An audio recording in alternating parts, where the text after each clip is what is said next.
নমস্কার বন্ধুরা, পর্ণাস কিচেনে আপনাদের স্বাগত। আজকের রেসিপিতে আপনাদের জন্য নিয়ে চলে এসেছি একদম ভিন্ন স্বাদের মজাদার ক্যাপসিকামের চপ রেসিপি। এর স্বাদেরও কোনো জুড়ি নেই। বিকেলের নাস্তা হোক বা অতিথির আপ্যায়ন, এই চপ সবাইকেই মুগ্ধ করে। তো চলুন দেরি না করে শুরু করা যাক আজকের এই স্পেশাল রেসিপি। তার আগে চ্যানেল নতুন হয়ে থাকলে চ্যানেলটা সাবস্ক্রাইব করে পাশে থাকা বেল আইকনটা অবশ্যই প্রেস করে দেবেন। তো এই রেসিপিটা তৈরি করার জন্য আমি এখানে প্রথমে নিয়ে নিয়েছি ক্যাপসিকাম।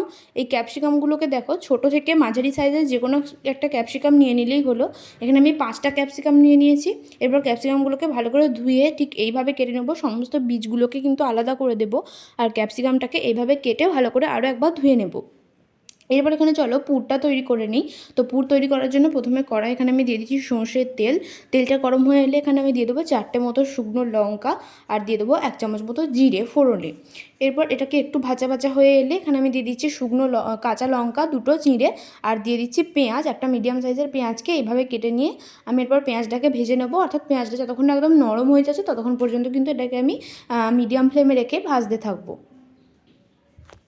এই পেঁয়াজটা যখন একদম নরম হয়ে যাবে, অর্থাৎ ঠিকঠাকভাবে ভাজা হয়ে যাবে, তখন এখানে আমি দিয়ে দিচ্ছি 1 চামচ মতো আদা বাটা। তবে পেঁয়াজটাকে কিন্তু একদম কড়া করে ভাজবো না একবারেই।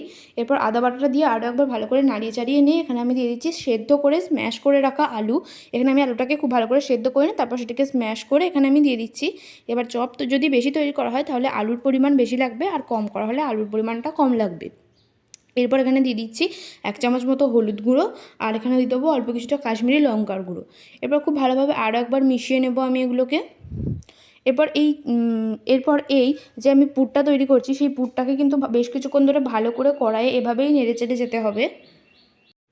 এরপর এটাকে 4 থেকে 5 মিনিট কিন্তু এইভাবেই মিডিয়াম ফ্লেমে রেখে নেড়ে যাব আমি। এরপর এখানে আমি দিয়ে দিচ্ছি 4 থেকে 5 মিনিট ভালো করে পুরটাকে তৈরি করে নেওয়ার পর এখানে আমি দিয়ে দিচ্ছি 1/2 চামচ মতো লবণ, কিছুটা ধনে পাতা, আর তার সাথে সাথেই যাতে স্বাদটা ঠিক থাকে তার জন্য 1/2 চামচ মতো চিনি। এরপর আরও ভালো করে সবগুলো উপকরণ দিয়ে মিশিয়ে নিতে হবে। এরপর এটাকে 2 থেকে 3 মিনিট আরও ভালো করে মিশিয়ে নেওয়ার ফলেই কিন্তু আমাদের পুরটা একদম রেডি হয়ে যাবে। খুবই কম উপকরণ দিয়ে পুরটা তৈরি করেছি, যেগুলো একদম বাড়িতে সবার বাড়িতেই থাকে। এরপর পুরটাকে এভাবে নামিয়ে নিলেই কিন্তু রেডি একদম। এরপর চলো এখানে একটা ব্যাটারটা তৈরি করে দেখাই।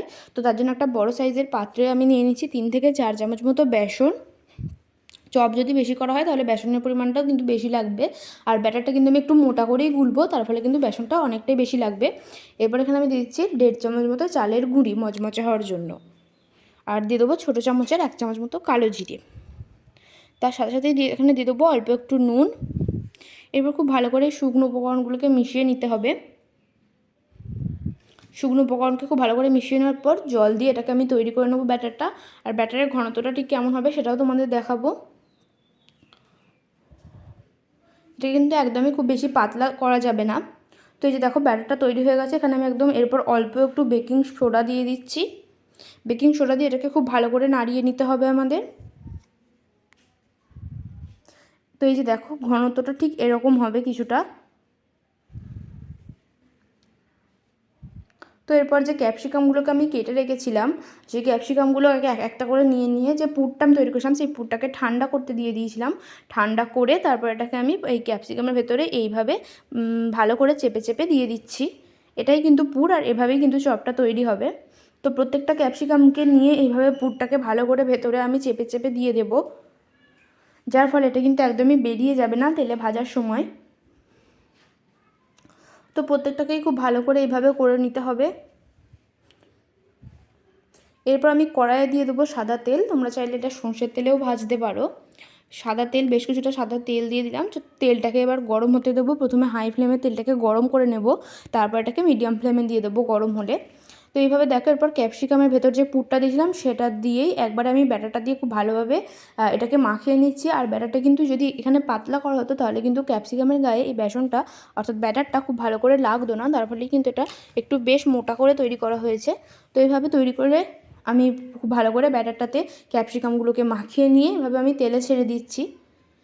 আর এরপর এটাকে কিন্তু লো ফ্লেমেই ভাজতে হবে, তার ফলে ক্যাপসিকামটাও কিন্তু খুব ভালো করে ভাজা হবে। এভাবে একটা পিঠ লাল হয়ে এলে উল্টে পাল্টে এভাবেই ভেজে নিতে হবে। তবে এটাকে অবশ্যই লো ফ্লেমে ভাজতে হবে।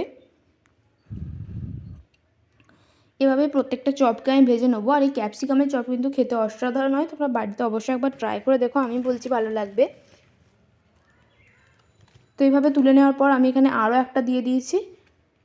এরপর ব্যাটার দিয়ে মাখিয়ে আরও একটা দিয়ে দিলাম আমি এখানে। এরপর এটাকেও লো ফ্লেমে ভেজে নেব লাল লাল করে। আর এভাবে লো ফ্লেমে লালচে করে ভেজে নিলেই কিন্তু আমাদের তৈরি ক্যাপসিকামের চপ। বাড়িতে একবার অবশ্যই ট্রাই করে দেখো, আর কেমন লাগলো আজকের রেসিপিটা অবশ্যই আমাকে জানিও একবার। তো এভাবে তুলে নিলেই কিন্তু আমাদের রেডি ক্যাপসিকামের চপ।